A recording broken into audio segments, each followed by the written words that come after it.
Yeah, I Robert. do have a question for you Oh, though, because Sure. I was in the impression that because the word scintilla just means like a skosh amount.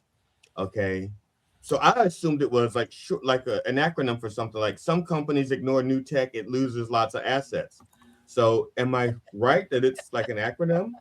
Well, no, scintilla, even though it's in all caps there, scintilla is just Latin for the tiniest piece of a spark. So let's say if Right. you've And ever, that's why I thought it was an acronym because it's all yeah, caps. So I all thought it was caps, like, yeah. some companies ignore new tech, no. it Acronyms loses are lots of like assets. 4 or 5 letters, not a full like whatever that is, 9 letters Well, or that's why I something. was confused, Mac. It I doesn't seem to know. be the That's a acronym valid format. question because they're all capitals, and I've actually got a new cover. So what you're looking at there is the But I, first edition.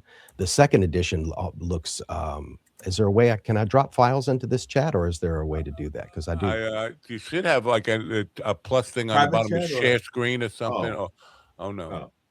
Let me just see if there. I do see the chat in the studio, but I don't see a way to attach. But anyway, the that was done by a contractor on Upwork, which I've used a lot of wonderful people. My podcast editor back when I had one was a great guy I met on Upwork. But I went to Miblart, which is that's all they do is book covers, so it has a much more commercial appearance, and hopefully the title is still in all caps, but I think people would be less likely to think it was an acronym. But no, the reason why I used such a weird word, scintilla, is there's not too many books with that title. It separates it from a branding perspective. And number two, the idea is about the book is about how to come up with an idea from scratch. So you're creating this really, Okay. really tiny spark.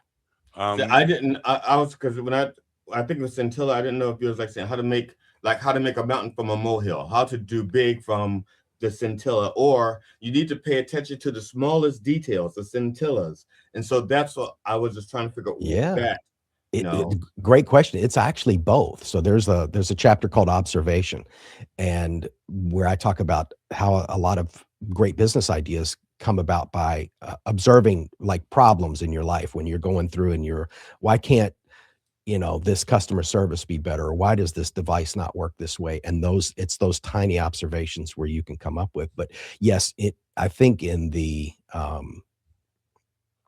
opening, I have because I've had several revisions to the book, but it opens with Carl Sagan saying, "If you want to bake an apple pie, you must first create the universe." So again, it does go speak to what you say, where you're that starting seems with like a lot of work. something really small and making it You really have to big. really like pie. You Now, have to. now, just for just